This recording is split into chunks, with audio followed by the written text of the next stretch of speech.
Hello দর্শক, আসসালামু আলাইকুম। আশা করি সকলে ভালো আছেন। তো দর্শক, দেখতে পাচ্ছেন এই যে আমাদের বাড়ির পাশে কত ফুলকপি চাষ করেছি।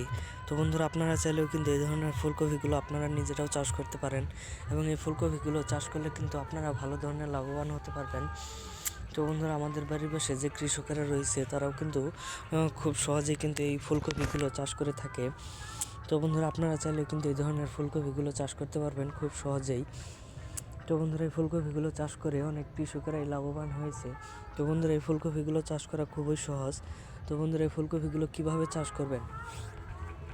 তো বন্ধুরা, এই ফুলকপিগুলো চাষ করার জন্য আপনাদের খুব একটা পরিশ্রম করতে হবে না। আপনারা বাজার থেকে এই ফুলকপির চারাগুলো কিনে আনবেন। কিনে আনার পরে আপনাদের চাষের জমিতে আপনারা সুন্দর করে হাল চাষ করে আপনারা এই ফুলকপির চারাগুলো রোপণ করে দিলেই তারপরে আপনারা প্রত্যেক দিন সকালে এবং বিকালে প্রত্যেক দিন গাছের গোড়ায় পানি দিবেন, যাতে 5 থেকে 6 দিনের মতো গাছের গোড়ায় পানি দিলে গাছগুলো খুব সহজেই আটকে যাবে মাটির সাথে এবং তারপরে আপনাদের গাছগুলো খুবই বড় হতে থাকবে।